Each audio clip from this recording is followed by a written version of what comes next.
to all the audience of CDO Magazine. I am super excited to be here with Julie. My name is Asha Saxena. I'm the founder and CEO of Women Leaders in Data and AI.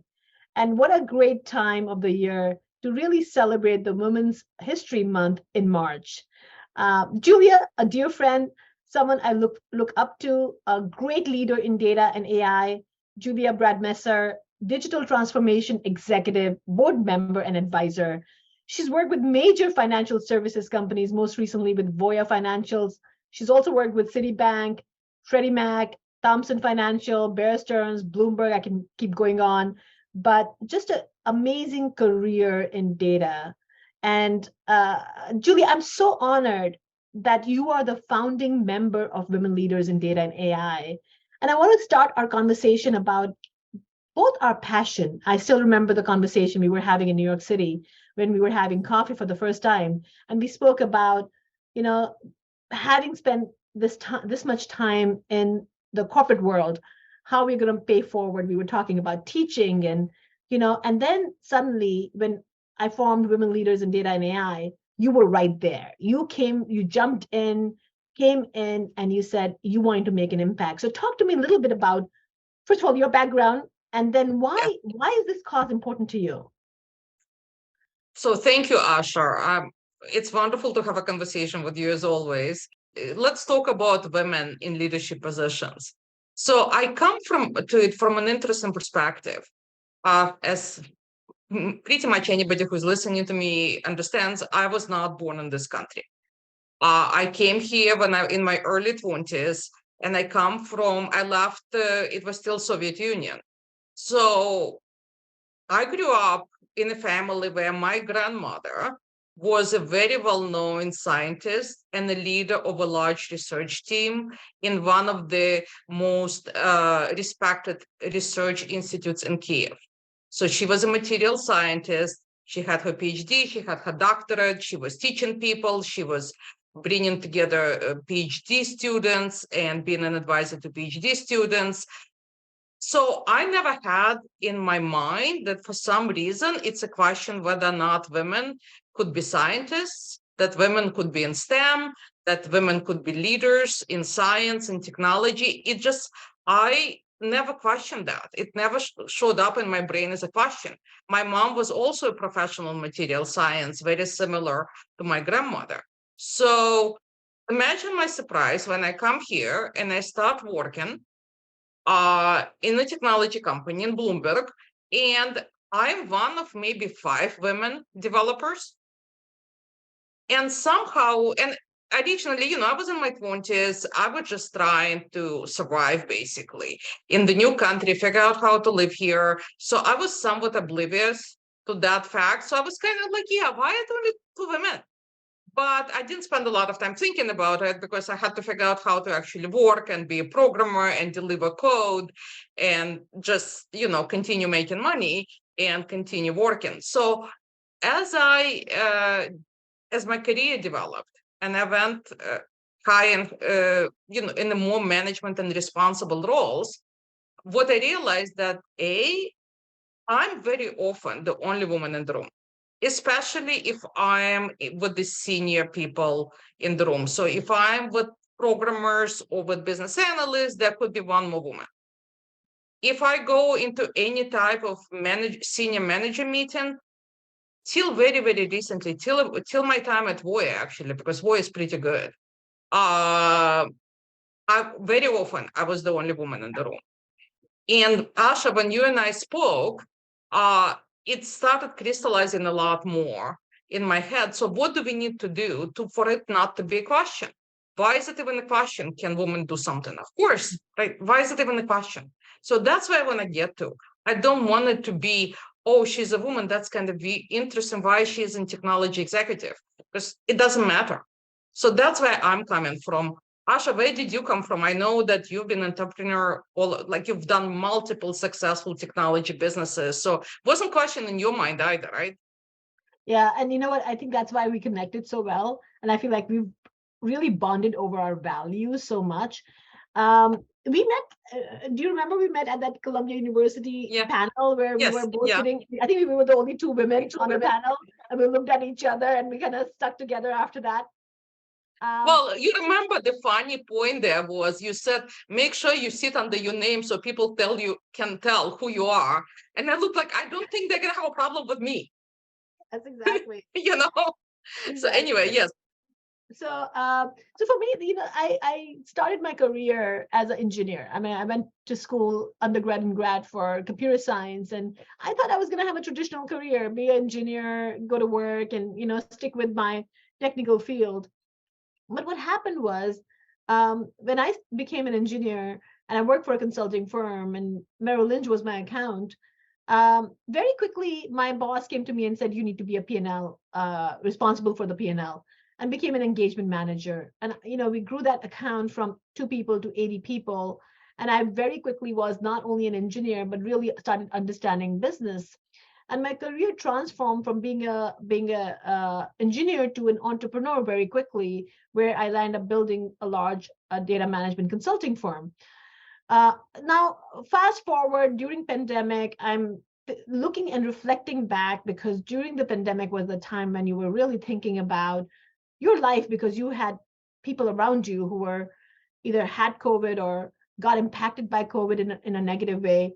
And you were thinking about mortality, like we realized that, we may not be here tomorrow. And for me, that was the time when I kind of panicked and I said, oh my God, I need to write a book and put everything in in the book so I can share what I learned in last 30 years. And then I was speaking at a conference and I realized that one of the slides said only 18% of the women are coding these algorithms. And during pandemic, we all moved digital so fast. And my worry was that, oh my God, we are building a world which is actually built by men. Even the digital world. The physical world we live in was designed for men to work, while we are building this digital world, which is designed by men as well. And I think that's where I panicked, and I picked up the phone and called you and I said, Julie, I really want to start something where senior women come together, support each other, build each other, but also create the community which is growing and creating an impact in the world. Let's come together to figure out how can we continue paying forward while we are in the senior leadership role to build other women. And if you remember, you, Dara, Ellen, all jumped in. We created our first mastermind circle to really make sure that we are there for each other, and we are there to make sure we can create the impact at the level where we are. And I think that's where the WLDA was formed. And I was talking to Ellen this morning about just how organizations need to create the change, and organizations need to make sure that they are creating the impact and continue creating the impact. And that's where, you and I were talking about how corporation can come together and think about leadership, branding, and advisory. So I want to hear your thought. Why did you think, and I know you've been kind of spearheading the WLDA Technology Advisory Council, and why is it important for you to think about how corporations can work with women leaders? So I think some of the things, so some of it is around WLDA advisory. Some of it is bringing leadership. How do you create a pipeline of female leaders within the company? How do you develop them? How do you help them move along? And there is a lot to it. There is a lot of technical knowledge across many, or business knowledge. And usually, I was actually talking to somebody yesterday, and they said women usually think they need to have 150% to move forward. So it's not so much that, but it's how do you deal with politics? How do you talk to people? How do you promote yourself? Self-promotion is incredibly hard for women. One of the things I always do, anybody who works for me ever, like going back, I don't know, 20 years, can reach out, and if they're looking for a new job, they can reach out to me and talk to me about how do they negotiate for a better salary, better compensation, or a more influential position. And I always say, ask for more. Why are you bringing yourself down? Why are you going for a smaller job? You can get a bigger job. And the same goes for money as well. So that's one part. How do you create that leadership pipeline? And a lot of corporations with the focus on ESG, on D&I, want to do this, but don't necessarily know how or have tools. So that's one of the things that we're trying to create in WLDA, and share the community and share the tools that we have as part of this organization that's been incredibly helpful to me and to our members, and to share it with the corporate leaders to create that sense of community and create that boost in the career and creating of the leadership pipeline. The second part is, which is advisory council, is how do you effectively build a data strategy so you can empower your AI and your data science. How do you actually transform the business? It's not that simple, as we all know. And while from technology perspective, we've done really well. In the last 10 to 15 years, data governance, chief data officers, we have we have a CDO Magazine. There is a lot of knowledge. There is a lot of community that helps. How do you set up technology and governance capability? Where I have noticed where you run into obstacles or challenges is understanding from the business perspective. How do you build business data strategy? Not technology data strategy, not how you create a stewardship. It's all very important. Of course, technology is incredibly important, and data stewardship and all of the data governance disciplines, data quality, incredibly important. But to truly transform the business, how do you build business data strategy, and how does it drive all parts of your decision making, from prioritization, allocation of the budgets, this concentration on what we work in, from having data and analytics enable your business growth. Because everybody I talk to in the business, I've had now at this point multiple interviews. The moment you start talking about any type of growth imperative, from getting more customers in the door, to retaining customers, to innovating on products, to creating better margins, very quickly you get to data capabilities. But that's a connection, and that's what's going to build business data strategy that will then inform and rest on all the technical capabilities and governance capabilities that at this point we know reasonably well how to do. Right. What's been your experience, Asha? Yeah, I know you wrote a book that actually speaks to a lot of that. Yes. But we talk about this topic, which we're talking about right now, is that how do you revolutionize the business success while you're evolving your data strategy? And I wrote the book, as you said, the AI factor. And in the book, I talk about, you think everybody's talking about artificial intelligence now. Since the Chat GPT came out in November last year, it's like Chat GPT is everywhere. And now people are saying, oh my God, AI is all over the place. Listen, AI was there. We were consuming AI through Amazon or Netflix before, but now it's right in your face because now it's competing with Google. So of course, we all are talking about Chat GPT, and there are tons of other applications that we are getting used to now. But think about the legacy businesses, the traditional businesses. How can they build? And that's where I think your experience and my experience really come to play, is how do we really prep the data? How do we engineer the data to make sure that we can use that data to apply to business? Really, it's really about business, what you said. It's like, think about it. In the book, I talk about 4-step process. And the very first step I talk about in the book is really assess. It's okay if you say to yourself that, I'm an early starter. We are really not there, and we're not ready for advanced AI, which is fine. You can really look at your power quadrant I talk about in data-driven companies, where you say, you know what? I want to focus on just cutting costs, optimizing. I'm an optimizer. So when you do your business assessment, you can actually think about, am I an optimizer or am I an innovator? If I'm an innovator company, I want to make sure that I'm launching new products, spending time on R&D, or I'm an extender where I want to get market share. But truly the multiplier companies, the companies who look for exponential growth, are the companies who change their business model to really think about the data. But everything boils down to data strategy. And that's what I think, I love this topic and this discussion, because what really is data strategy and why should data strategy be aligned is an important question. And in your experience, Julia, how have you seen, or where have you seen the challenges, or what other important elements have you seen as you're building data strategy? What should the audience be thinking about?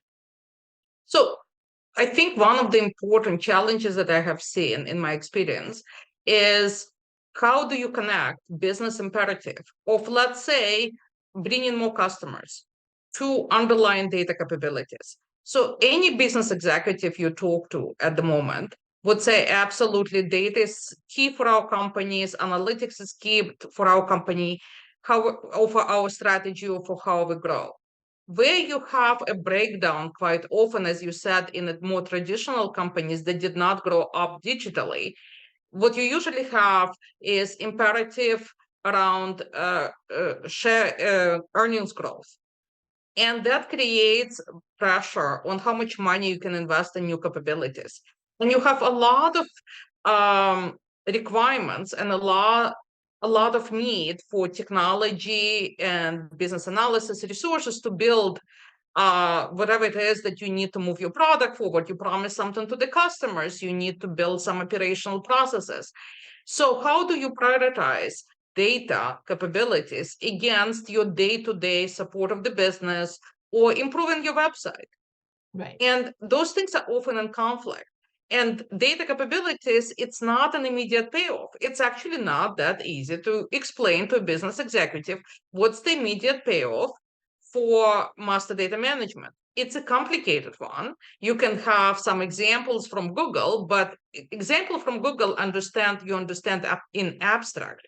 But the understanding that I think talking about the advisory and talking about strategic data literacy that I'm creating is how do you connect this need to grow the company to increase, for example, how much customers, their footprint in your product, to underlying data capabilities, to master data management. So when you make prioritization decision, not only for chief data officers, because you have, let's say you have a chief data officer in your company, right? You absolutely prioritize data expenditure when you talk to them. The point is to prioritize data quality upfront and long-term drive towards business, towards data quality and usability. It's important to have the data usable, but that happens upfront. It happens in the business process. It happens in front-end technology systems. It doesn't happen in chief data office organizations. So that's, I think, where still quite a bit of gap remains, and that's where competitive advantage is as well. So the companies who realize it sooner and are able to create that business data strategy that infuses all of their decision making and all of their prioritizations will get much farther ahead and will be able to truly leverage their data. I couldn't agree more with you, Julia, because and of course, a good debate is when you can debate each other, but I feel like we both have practiced this and lived it, and we know how important this is. And coming from the data world and talking to business world, we see the impact when business actually understands data well. Of course, the data quality is not good. If data is not trustworthy, if it's not integrated or easily accessible, it's a challenge. But when you have it done right, the impact is a lot higher. I talk about in the book, I love business cases, so Netflix, Domino's Pizza, Starbucks. We can go on and on with the companies who've actually used the data effectively. They've changed their entire business model. When the next step, and I talk in my book, is really data readiness. The power of data readiness is so important. And I divide that into two sections. It's organizational maturity and internal competency. So you need to look at, if you are in an organization, you need to see, where do we stand? Do I have a clear strategic objective? Do I have executive buy-in? Do I have alignment with the business goal? Can I see an impact on the financial goals or operational efficiency?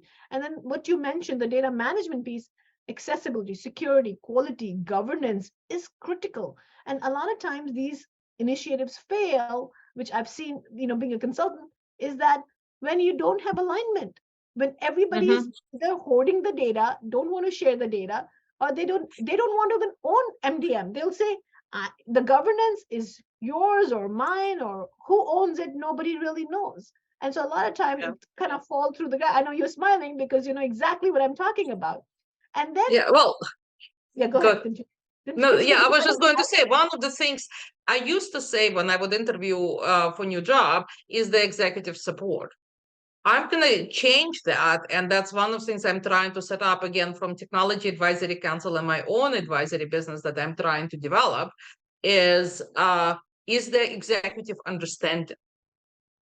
There is a difference between executive support, which is absolutely necessary, Yep. but we need to go a step further. Is there understanding on the part of the business how their growth relies on master data management? Or do we need to start with that? And that's actually some of my recommendations. If somebody gets into the new chief data officer job, start with that. Start with the strategic data literacy for the business side.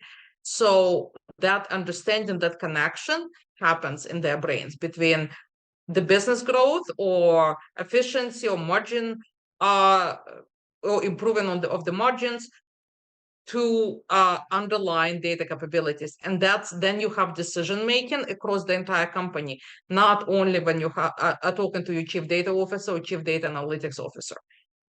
And you know what? And I think that leads to what you were talking prior is about the literacy piece. In the book, I talk about the internal competency really relies on engagement. Do you have the usage? Do you have the data literacy? Do you have the company culture and enterprise engagement, not just the executive engagement? So you need to make sure that you get the executive understanding engagement, but also enterprise engagement. And then the last piece I talk about, Julia, is the transformation. Can you truly transform the organization because now your product, what you've created is scalable, adaptable, and repeatable? So can you really take your learning and launch it? But you know what you spoke about, the literacy is a critical piece. If people don't buy into it and is not trained, there'll always be a challenge. I completely agree, Asha. And there's so many layers to data literacy. Again, starting from this business data literacy for the business to how you use the data, how do you use data in storytelling? And then there is, of course, how do you make sure that your data is usable? It's useful and it's usable, and you get all possible data that you can in your own business, because that's where your competitive advantage is. Competitive advantage is on intersection of your internal data that nobody else has, plus all the external data. It's now available to us about consumer behavior, be it people or companies or any type of, like, there is so much alternative and external data available that's available for everybody. What you have in your competitive advantage is the internal data, and to be able to both to make decisions on that intersection, bring it together, that requires, again, data management capabilities. And that requires all that knowledge, literacy, and experience that you and I just spoke about for about 20 minutes. And, you know, we can keep talking about this. We keep going on and on. So as we wrap, what would be the one thing you would say to the data leaders or the business leaders to make sure that as they build the business success using or evolving their data strategy, what's one thing they should keep in mind? I think I would go to the business leaders first. Before we get to data leaders, because data leaders are with you and me. They can, you know, they can join our conversation and we'll have a wonderful conversation where we would mostly agree with each other. It's to the business leaders of more of a traditional businesses. Digital transformation depends on understanding of the business, not executives, and then throughout the business of how their business goals grow, whatever the goals are, rely not only on data, but also on data capabilities to make that data useful. And that should infuse all the decisions made in the company as it comes to prioritization of the funding or allocation of the funding in any planning that you're doing. You know, and I would say that stay in the power zone. You know, I talk in the book about the multiplier strategy, where I say, you want to be in a power zone as a business leader or a data leader, go identify your biggest unsolved problem. See where is the highest value you're going to get out of what the problem you're solving, and where and how the data quality is for the data which you have at hand, or what data you need to get to be able to provide that highest potential value. When you have the mix of those three, you can then create a power zone to create the multiplier strategy. But if you don't have the right data, the high quality data, and the data ready to be able to help identify the right problem to create the highest value, it'll always be a challenge. If you don't use it, if you don't take advantage of the data, you're going to land up struggling. I mean, I love the Netflix and Blockbuster story. If you don't change quick enough, you might become a blockbuster, and you don't want to be a blockbuster when you have Netflix competing with you. Yes. With And that, there is always going to be Netflix coming your way. exactly. With You're that, much better off if you create the Netflix within your own company. that's true. That's what they say, disrupt your own structure if you can, and try to figure out how do you keep evolving. And you know what, as people, we say, as leaders, we say, keep disrupting yourself so you can keep learning and growing. Absolutely. With that, we come to a close. If you need to reach out to Julia, best way to reach out to Julia would be LinkedIn. Feel free to send her a message if you have a question about data strategy, data literacy, data quality, or anything related to any kind of advisory. Reach out to me if I can help you with anything. If you have questions about women leaders in data and AI, or you want to support a women leader or a male ally in this journey, feel free to reach out to me or talk about data, or talk about the book, The AI Factor. Thank you so very much. We'll see you again soon. Bye-bye. Thank you, Asha. Thank you.